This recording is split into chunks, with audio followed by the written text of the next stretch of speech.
Hello, this is the lecture for Monday, the 16th of November. What? It's the 16th. The 16th of November, 2020 for European history. First off, you all should have seen the movie Cromwell by now and have completed the worksheet. If you have the worksheet in paper form, turn it in. Make sure your name is on it. If you don't have it in yet, get it in soon. It was due today. Uh, so let's talk a little bit about the English Civil War.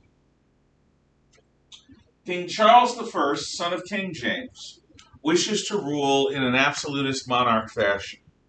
He claims the divine right of kings and will not share power with Parliament. In fact, he doesn't even call Parliament into session for over a decade. But then, in one of the wars with Scotland, he feels the need to raise money. He raises the money. Well, the only way he can raise the money because of Magna Carta is by going to Parliament. Parliament, which does not want to be marginalized further, has a leadership that insists that Parliament be made a partner in government. The king refuses, moves troops into the Parliament Hall, the House of Commons itself, in order to arrest several of its members. And that moment is actually recreated every year in the British Parliament. There are people who come to the door and bang on it saying, "Open up in the name of the king," and the Parliament says, "No." This is one of their moments of freedom where the Parliament resists that. And ultimately, that is one of the things that brings this from a political crisis into a full-bore civil war. Now, the Civil War is oversimplified in the movie. The movie's 2 hours long. The Civil War lasted upwards of 20 years. There's a lot that happens that is very, very, very streamlined. For example, Cromwell himself, a Puritan planter and a member of Parliament, is not that important to the story early on. But as time goes on, Cromwell distinguishes himself by establishing the New Model Army. The New Model Army is an ultimate European 17th century, that 1600s era army. The battle scenes in the movie are quite good, and they show you how important it is to fuse artillery, infantry, which includes gunners and pikemen, our cavalry, all together. And when that doesn't work, or when people break and run because they don't want to die, your army gets defeated. But the New Model Army is trained up along very professional lines. And when they encounter the Royalist forces, they turn the tide. Early on, the Royalists had an advantage with the European mercenaries it brought in, with the Royalists from another. Now, the Royalists had an alternative name. And that name was, can any of you recall? Yeah. It was like, who is it? Yeah, I don't know. Okay. It was the Cavaliers. Cavaliers is from the French chevalier, which refers to the knights. So the Cavaliers are the Royalists, and they wear these big fancy wigs. The Parliamentarians have a name too. And I assume that none of you know it. You best write it down. The Roundheads. And they are called Roundheads because of their shorter, plainer haircuts. Although if you saw Cromwell's haircut, you know that by modern standards, his hair was long and wavy. Still, compared to the wigs that the king and his followers wore, they are Roundheads. Now, the New Model Army is instrumental in the defeat of the Royalists. At first, the king seems willing to negotiate. Oh, two other things about Cromwell at war. His most famous saying is one that you should know. Quote, "Fear the Lord, but keep your powder dry." Fear the Lord, but keep your powder dry. Fear the Lord, but keep your powder dry. It's very pragmatic advice for a Christian believer who's a soldier. Yes, definitely give the Lord his due. And fearing the Lord, being a God fearing man or a person, is something that Christians are supposed to be. Yes, God is love, but God is also Lord. And that means that there should be a healthy fear of displeasing or disappointing God in most believers' heart. So fear the Lord, but of course, the practical advice to keep your powder dry. When you carry your gunpowder around in a pouch and you have to pour it out for every shot, if it's a damp day or if there's drizzle or rain, keeping your powder dry is the only thing that's between you and a gun that won't work, a gun that won't fire bullets. Cromwell is also known by the epithet Old Ironsides because he wore a prominent breastplate with orange gear. Old Ironsides. That is the nickname of Cromwell that you will also be expected to know. Old Ironsides. Now, why, you might ask, is orange such a big deal to the Cromwellians?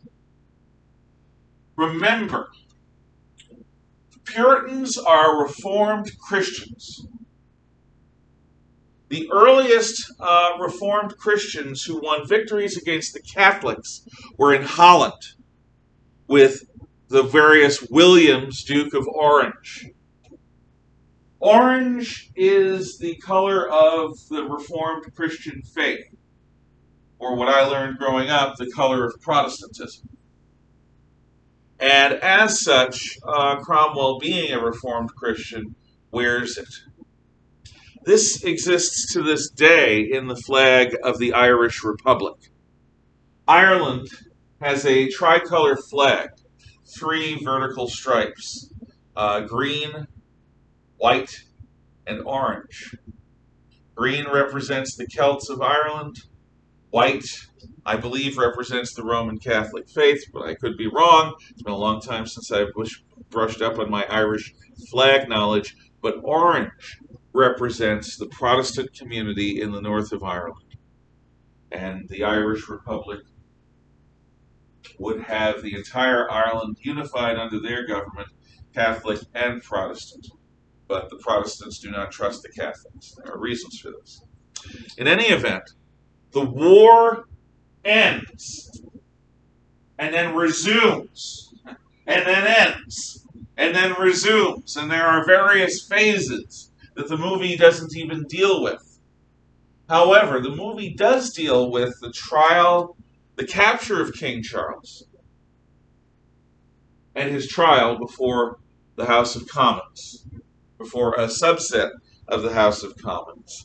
It deals with Charles's refusal to give them anything. He won't talk to them during his trial. He wants to talk after conviction, which is English law, which is what St. Thomas More used after he was convicted. You remember his speech. That's what Charles intended to do. But the rump of the House of Commons that tried Charles refused to give him that. The only way they would accept his words is if he were pleading his case as if they were a legal court, which is a status he refused to grant them. Why was Charles put on trial for his life? Because early on in the negotiations, he created the impression that he may have learned his lesson from the Civil War's earlier phases and be willing to share power with Parliament after all. But in fact, he was negotiating with foreign armies, Catholic armies in France and in Ireland, and a Protestant army in Scotland, a Reformed Christian army in Scotland, who for nationalist reasons would be happy to fight the English. And this came out. And when it came out that the King of England was negotiating with Catholics and foreigners to overthrow or weaken the Kingdom of England and the Church of England, that was it. He was going to be put on trial. The scene at the end where you see Cromwell pressuring the regicides into regicide. Regicide is obviously the murder of a king. That happened. Cromwell, by this point, was the leader of the army. That made him uniquely powerful in the House of Commons rump, the rump parliament that existed at that time. And so when Cromwell insists, only a few people had the guts to leave. And those people did not stop the execution. It is true that Charles made sure that he wore an extra shirt because he didn't want to be seen to tremble in front of his people.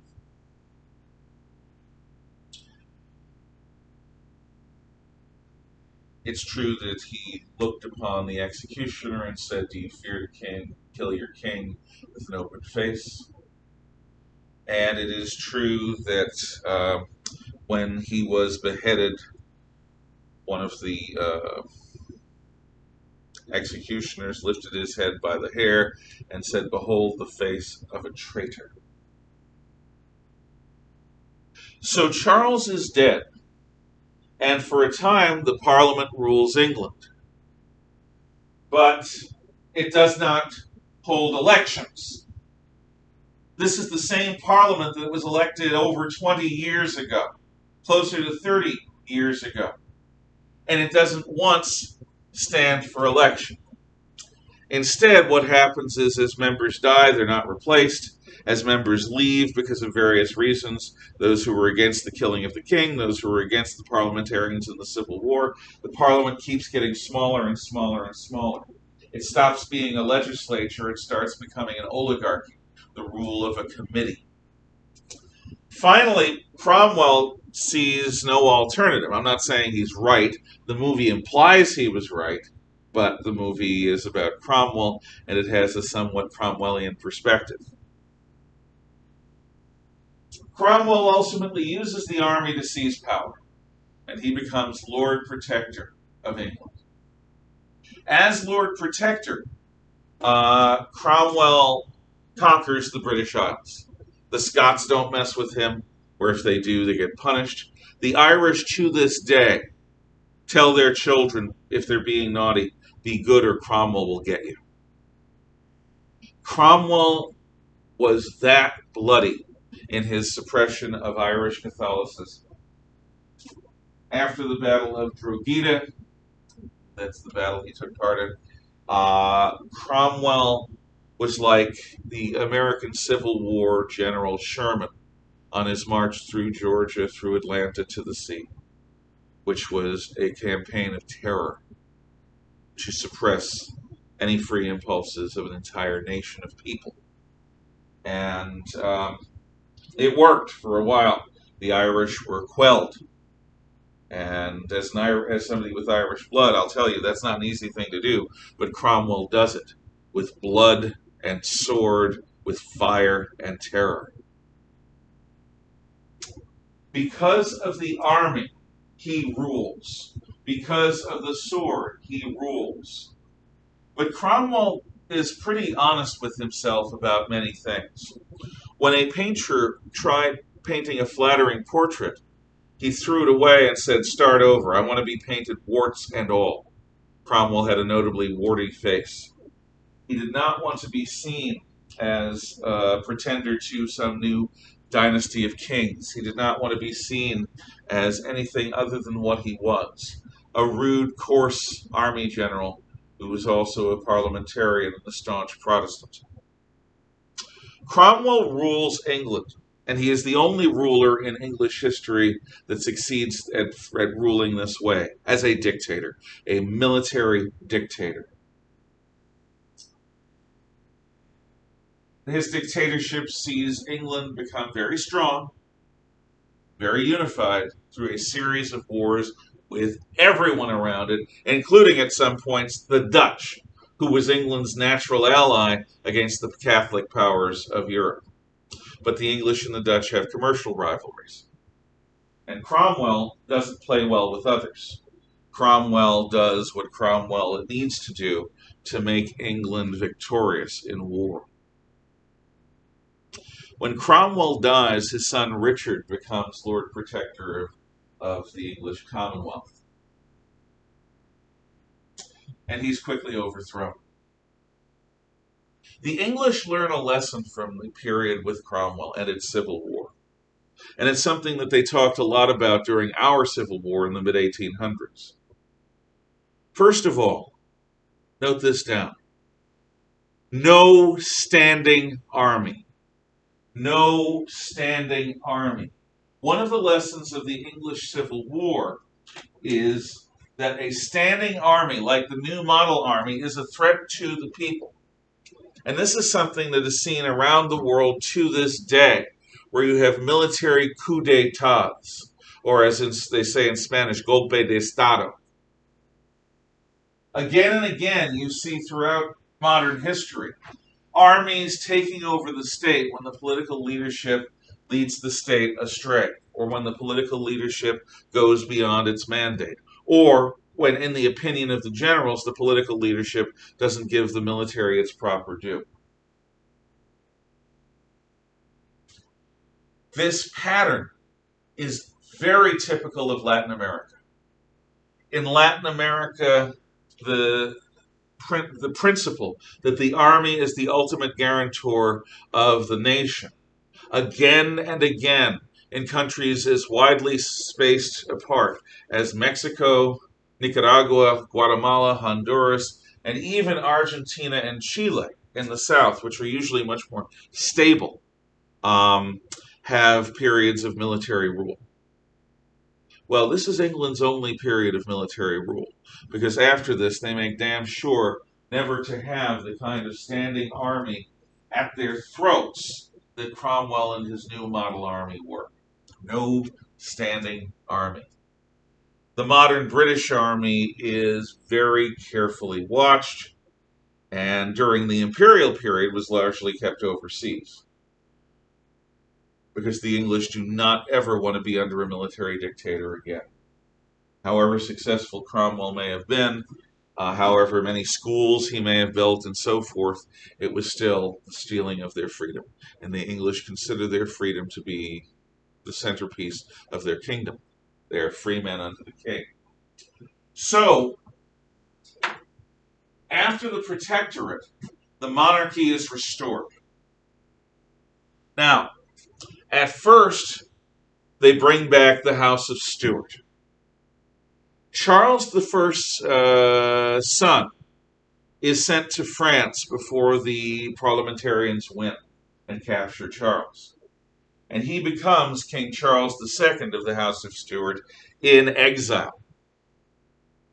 Charles II is brought back to England after the overthrow of Richard Cromwell. And so the monarchy is restored. It is given power by the Parliament. Now, one would assume that the monarch would understand. Daddy got his head chopped off because he lost the Civil War because he insisted on fighting Parliament. But Charles II is a Stuart.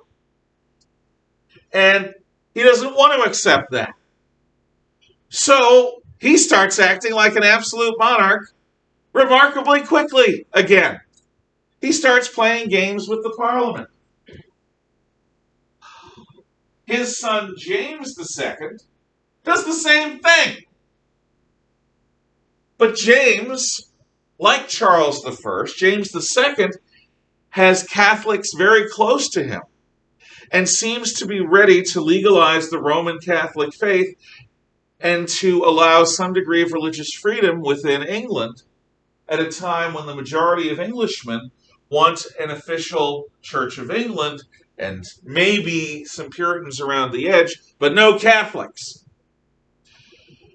So in 1688, the daughter of Charles II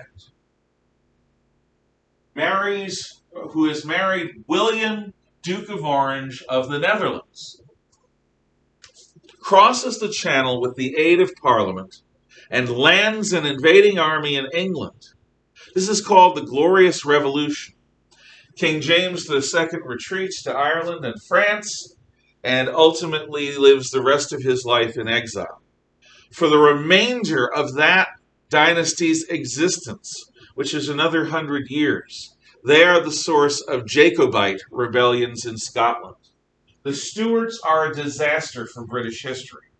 Their pretensions to rule England as if it was an absolute monarchy cause basically 4 failed kings, 2 before a civil war, 2 after a civil war that they lost, where they were invited back by the people who defeated them because the people who defeated them wanted a constitutional monarchy.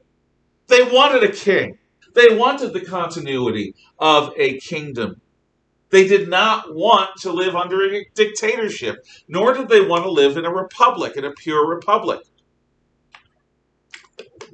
They wanted a mixture where a free parliament worked with a king who had limited powers. That's a constitutional monarchy. And the Stuarts refused to go along with that. 4 of them absolutely refused. So James lives out the remainder of his life in France.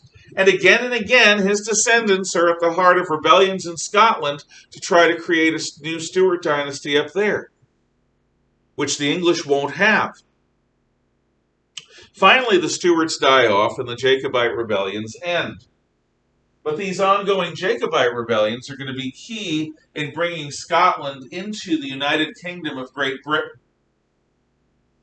which they are still a part of today. Although for the last 10 years, the Scots have been flirting with going independent under the European Union. The Welsh are also part of the United Kingdom, but they were unified with England before that. Now, the Glorious Revolution of 1688 is going to be followed by the English Bill of Rights, written by John Locke in 1689. 1688, the Glorious Revolution, ends the Stuarts, brings in the House of Orange, and ultimately, 1689, the English Bill of Rights is written by the preeminent Enlightenment philosopher John Locke. And we'll talk more about that when the time comes. Okay. Now, one of the things that happens during this period is there is an actual break from the past. Let's move that out here.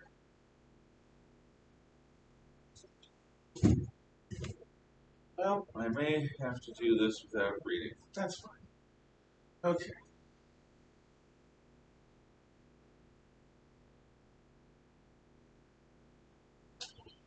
René Descartes.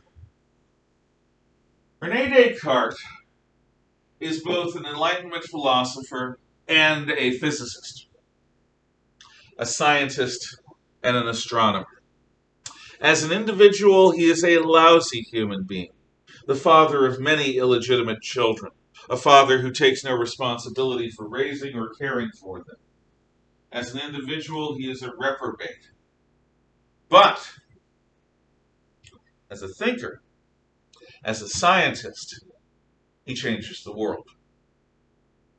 Now, if you ask your science teacher about René Descartes' contribution to the world of physics, he can talk about light, vortices, a variety of things that are built on Newton's ideas.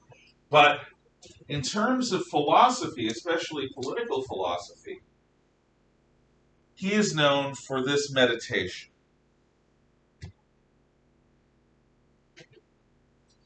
Imagine for a moment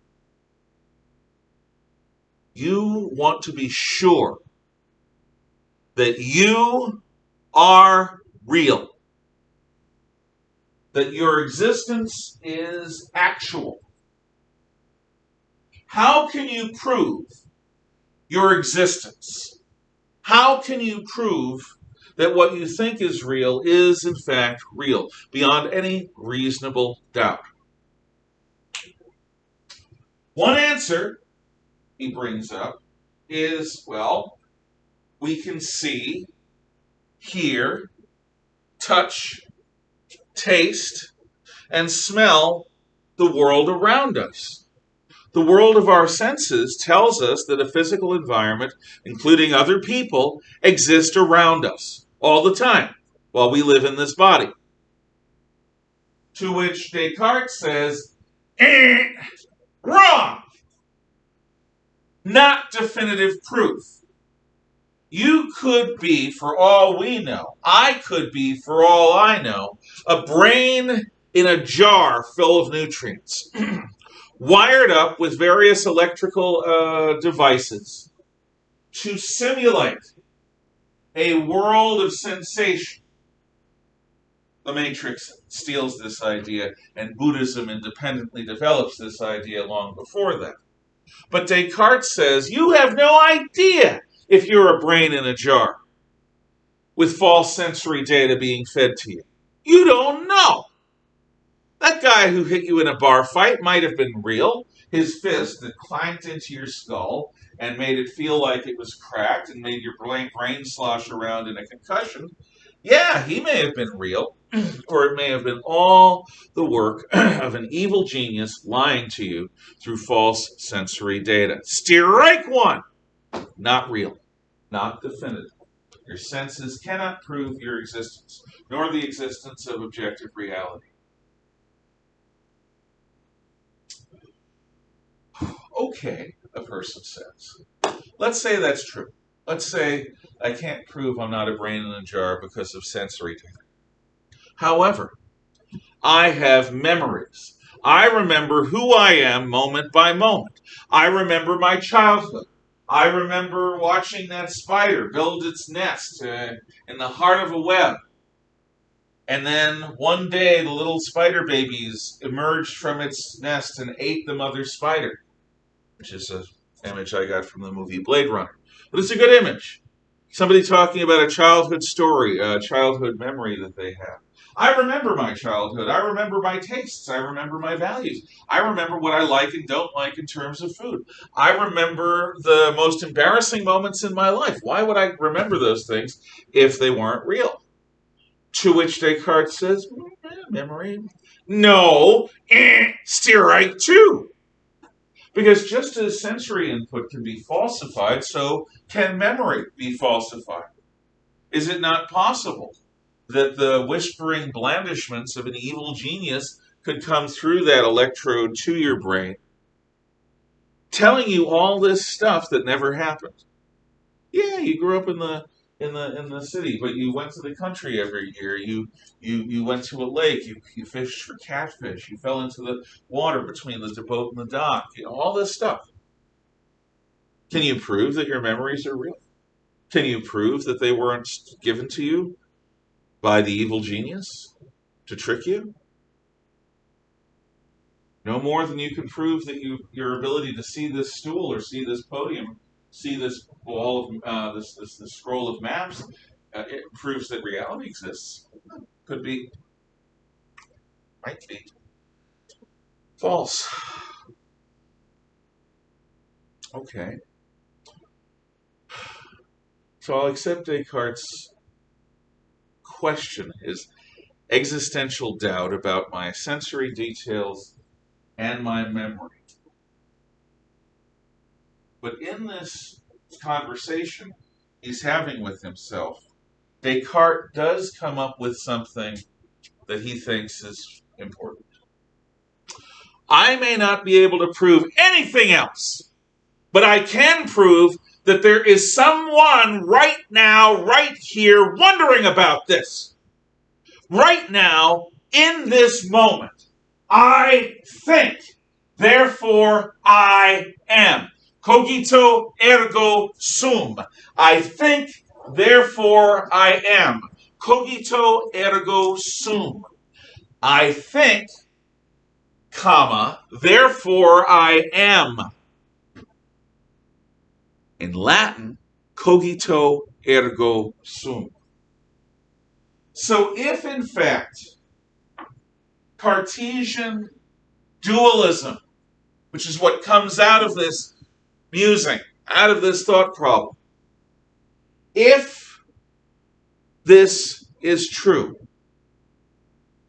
then the only thing that we can demonstrably prove exists is the thinking brain that we are right now.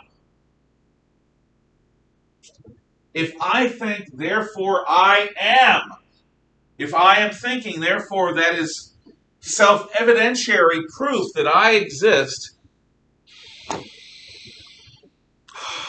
That's real. It's the only reality I know. It's the only reality I can prove. And it gets the happy noise. Cartesian dualism is a break with the past. In the past, people in Christendom tended to see themselves as human beings, body and soul. Yeah, with thoughts, with emotions, but basically you've got your body, which is your mortal part, and your soul, which is your immortal part. But Descartes says, forget this soul stuff. I don't know where the soul is to you, but I know where my brain is, and I know where my mind is. So what Cartesian dualism is the separating of mind from body in a human being. The distinction between your mental life up here and your physical existence down here. This sense that we are mentalities, that we are minds, riding the animal of our body, distinct and separate from that animal. Think about that. What Cartesian dualists say, D-U-A-L-I-S-T-S, not dualists as in 10 paces and pistols at dawn, but dualism as in Persian dualism, Lord of Light, Lord of Darkness, and Zoroastrianism. Cartesian dualism, which is the dualism of René Descartes, says that the human being has two aspects, the mind and the body, the mental and the physical. And of the two, the mental is much more firmly us. It is our conscious mind. Physical is the body that we ride. It has its own mind, its own drives, just as an individual who rides a horse has to recognize that the horse has drives and the horse has instincts. And if a rider neglects those, he's going to get killed or thrown or something nasty is going to happen. Only by understanding the horse can the rider control it.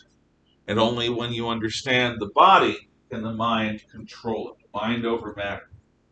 Now, Cartesian dualism is going to lead to secularism. Secularism is a focus on humanity independent of faith or philosophy. Secularism is a focus on humanity independent of the lenses and truths of religion or even of philosophy. Secularism is the looking at human affairs divorced from any religious or philosophical standpoint, bias, truth, or notion. It's the notion that what matters about us is ultimately our social and physical selves, maybe our minds too, but not anything like values, character, virtues. No, none of those things.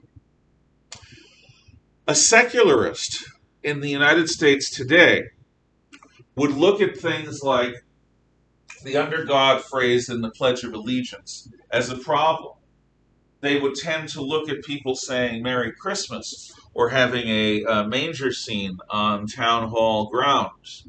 The Ten Commandments carved into the walls of a courthouse. They would see all of these things as a problem because in the secular world, religion is just another opinion. And there is no independent or objective truth. And why should we have a preference towards one religion just because that religion is in our society's past?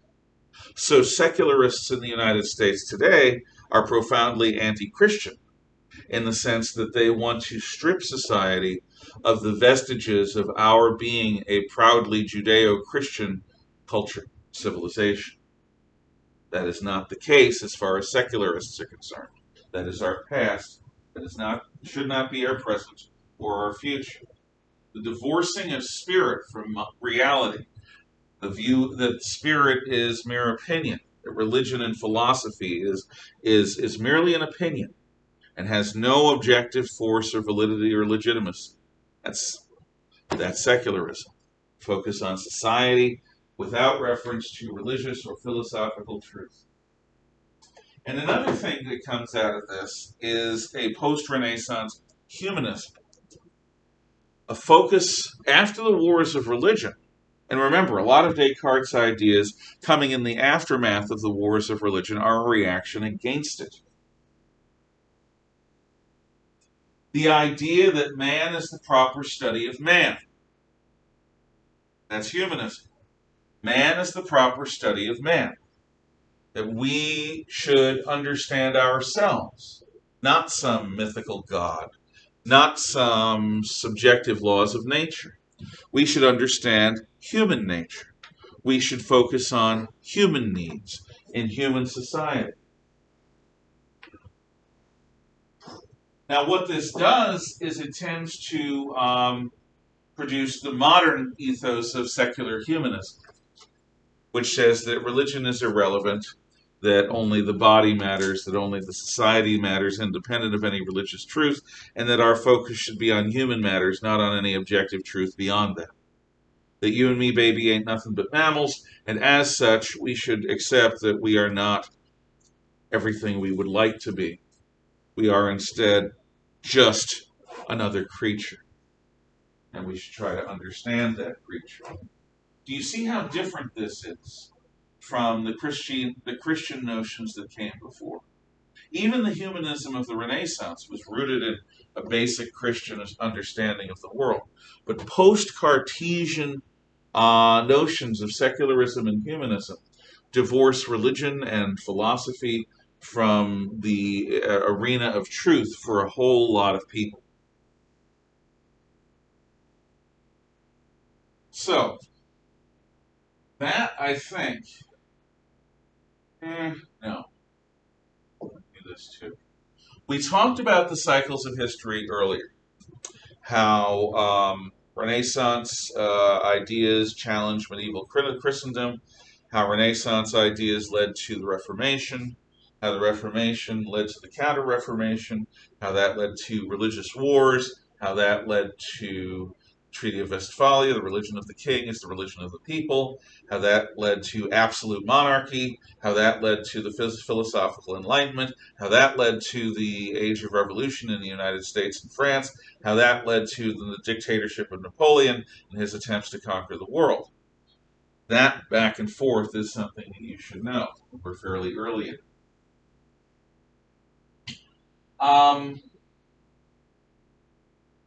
No, I think I am going to stop here in the sense of my lecture. And what I'm going to do in class is I'm going to show a couple of videos that deal with philosophy and philosophers in a semi-humorous manner. I will include those as attachments on the video for today. Remember, get your work in if you haven't done so already in terms of the worksheet for the Cromwell thing. Look at the other videos and have a nice day.